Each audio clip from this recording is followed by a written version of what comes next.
रावण वध के बहुत समय पश्चात जब एक दिन रामचंद्र जी अपनी सभा में विराजमान थे कि उसी समय विभीषण अपनी स्त्री, पुत्र तथा मंत्रियों सहित वहां आ पहुंचे। विभीषण जी ने बोला कि हे प्रभु राम, मुझ शरणागत की रक्षा कीजिए। जब लंका में कुंभकर्ण का आपने वध किया तब उसकी पत्नी गर्भवती थी। बाद में कुंभकर्ण को एक पुत्र हुआ जो मूल नक्षत्र में पैदा हुआ। मूल नक्षत्र में जन्म लेने के कारण दूतों द्वारा उसे वन में छुड़वा दिया गया। वहां मधुमक्खियों ने उसके मुंह में शहद की एक एक बूंद डालकर उसकी रक्षा की थी।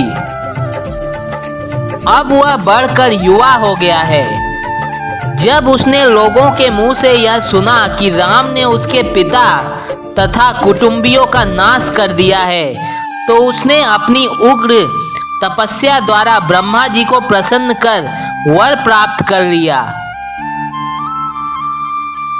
उस वर के प्रभाव से गर्वित हो पाताल निवासी राक्षसों की सहायता लेकर उसने लंका पर आक्रमण कर दिया।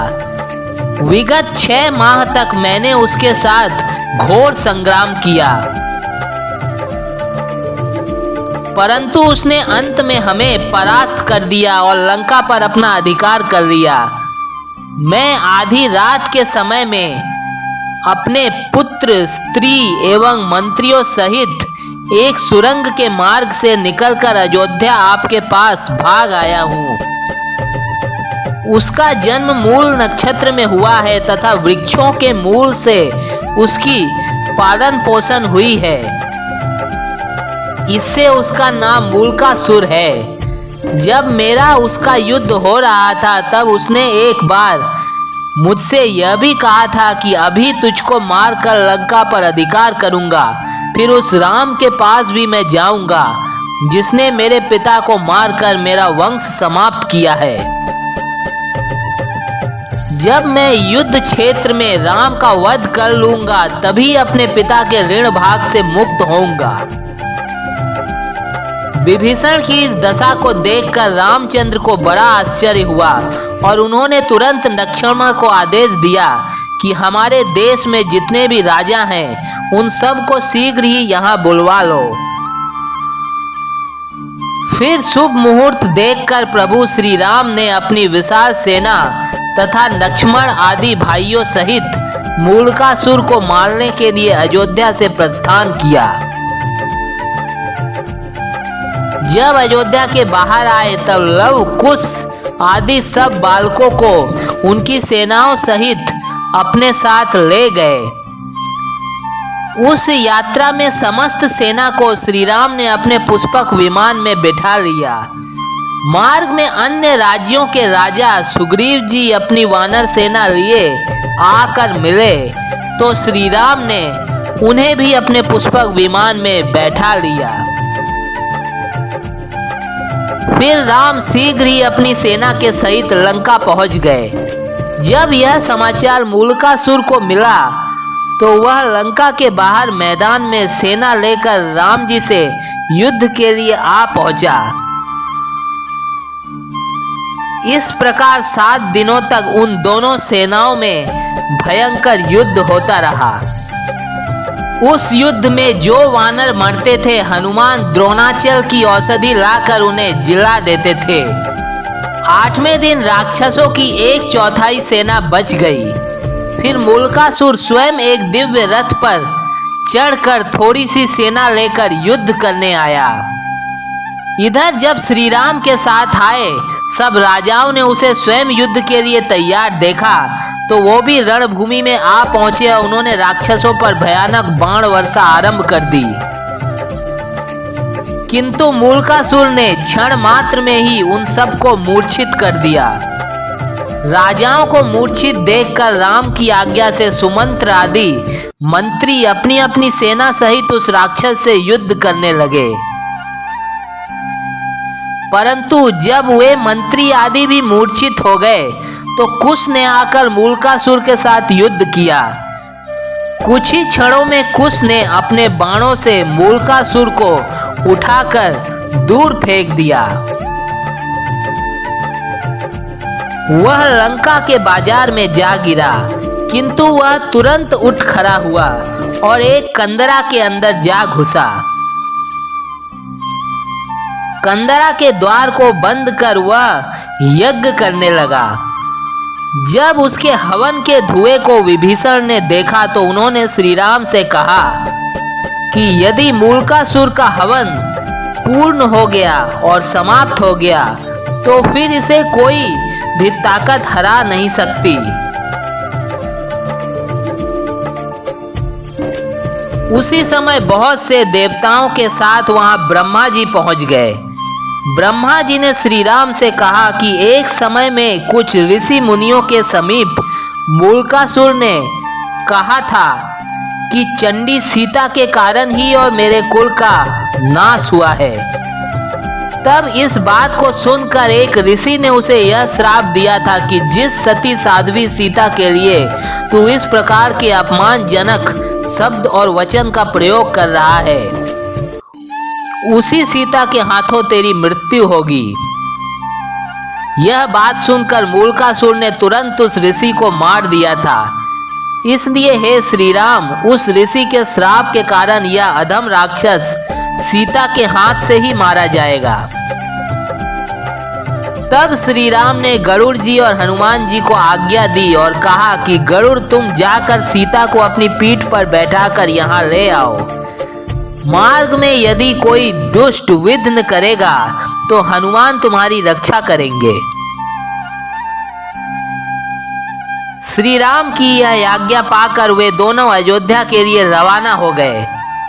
उधर अयोध्या में श्री राम लक्ष्मण आदि भाइयों के वियोग में कई दिनों से सीता उर्मिला आदि दुखी होकर बैठी थी।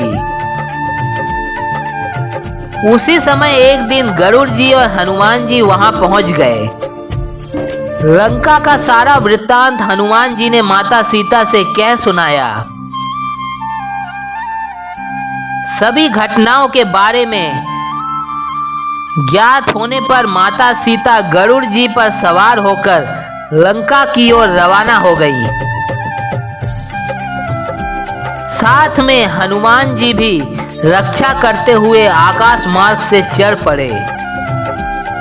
बहुत ही शीघ्र तीनों लंका में श्री राम के पास पहुंच गए। उसके पश्चात दूसरे दिन श्री राम ने माता सीता को स्नान आदि के पश्चात सभी प्रकार की अस्त्र शस्त्र और धनुर्वेद की विद्याओं की शिक्षा प्रदान की। फिर श्री राम की आज्ञा से लक्ष्मण ने रथ तैयार किया। फिर श्री राम ने माता सीता से कहा कि अब तुम इस रथ पर बैठकर मूलकासुर को मारने के लिए प्रस्थान करो। माता सीता ने प्रभु राम की आज्ञा स्वीकार की।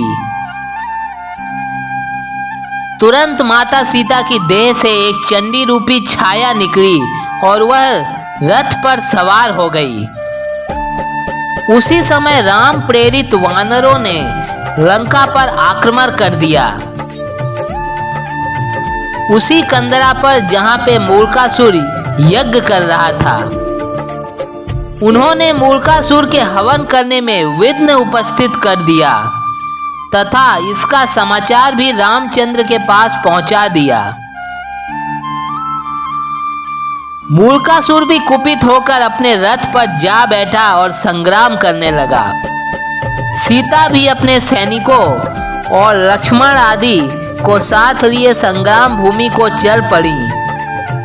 संग्राम भूमि में पहुंचते ही माता सीता ने भयंकर धनुष टंकार किया। मूलकासुर की दृष्टि सीता पर पड़ी। उसका विकराल रूप हो गया। मूलकासुर बोला, अरे तू कौन है? मेरा पराक्रम स्त्रियों से लड़ने में नहीं है। तू क्यों इस तरह से मुझसे युद्ध करने के लिए इस युद्ध भूमि पे आई है? तब माता सीता बोली, मैं वही सीता चंडिका हूँ जिसने तेरा समस्त कुल नष्ट कर दिया है। यह कहते ही माता सीता ने अपने धनुष उठा, उस पर 5 तीक्ष्ण बाण चढ़ाकर प्रचंड प्रहार कर दिया। मूर्खासुर ने भी अपना धनुष उठा सीता पर कई बाणों का प्रहार किया। दोनों ओर से घमासान और भयंकर युद्ध होने लगा। दोनों एक दूसरे के ऊपर घातक अस्त्र शस्त्रों का प्रहार करने लगे।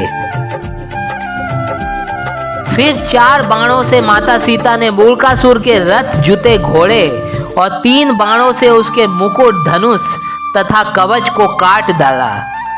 यह देख मूर्खासुर पैदल दौड़ के एक दूसरे रथ पर जा चढ़ा और सीता से पुनः युद्ध करने लगा। उसने सीता पर अग्नियास्त्र का प्रयोग कर दिया, जिसे सीता ने वायु अस्त्र से उड़ा दिया। तत्पश्चात उसने सर्पास्त्र चलाया तो सीता ने गरुड़ास्त्र चलाकर उसे भी व्यर्थ कर दिया।